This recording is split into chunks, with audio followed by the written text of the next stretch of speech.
The technological evolution is threatening us. What do you think? Paris agree, Fen disagree. Okay, next statement. No, okay, you'll get the chance to answer. Explain. Paris, you want to start? I think it depends on the type of technological development we're talking about, right? I don't think that technology is inherently a threat, but I think that under this system that we live in right now, this capitalist system, under the social and economic relations that we have, the way that technology develops is in a way that is exploitative, is in a way that is designed to attack workers' rights. Obviously, we're seeing the climate impacts of what's happening. Beyond that, we have these conversations constantly about the effects of social media on society, the effects of these other technologies. And I would argue that the technologies are developed in that harmful way because they need to maximize shareholder value, because they need to maximize profits and the power of these major companies. And we can develop technology in a very different way, but that would require changing kind of the context, changing the social and political context in which that technological development happens.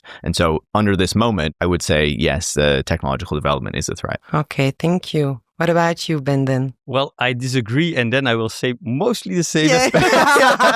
No, because... Yeah, you'll take it in the other way. Yeah, because of course, so what we see, as long as we live under capitalism, they will only use technology to increase exploitation. They will only use technology to increase the control of workers, of citizens. Any kind of positive byproduct thing is like an accident in their perspective. Okay, if we can use it to connect people all across the world to fight the capitalists, it's a byproduct for them, but I think it's an opportunity for us. The reason why I said no is that I disagree with the fact that it's the technology that's threatening us by itself. It's the way it's used. And so this opens up opportunities. We can use technology for the good of the people. We can use technology to foster... I see, I don't know. To foster the struggle. For this, we do need to understand the technology in itself and find the ways to use it. You wanted to react. I don't see technology as a tool, right? I see technology as fundamentally political. And so I think there are definitely technologies that we can seize,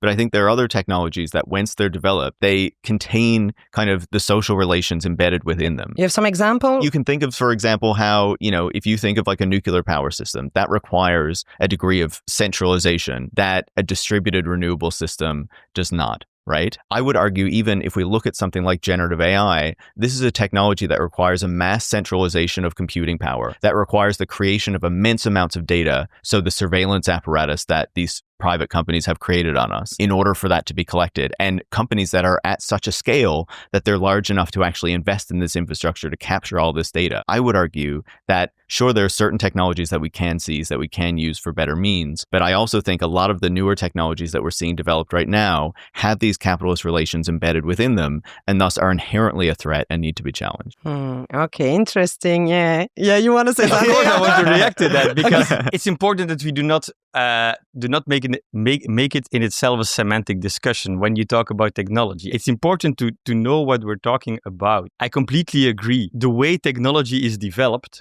determines the way and the choices that are being made. And because it's developed to increase shareholder value, because it's developed to increase the control, like if you look at artificial intelligence systems being trained on Palestinians to better control the people, and then being brought to our cities to do facial recognition or this kind of behavior recognition, so that right-wing and neoliberal governments can way more crack down on protest. Of course, inherently, we should fight these kinds of technologies. But then, and that's why it's called a little bit semantic, the idea of neural networks, the idea of deep learning algorithms, which are behind ChatGPT, which are behind the generative AI boom that we have right now, I think there is a lot of usefulness in itself. And I think this will only come about when we build the conditions in which these new kinds of technologies can be developed. And I think an interesting example of this, for me, when we talk about generative AI, is the example of DeepSeek, because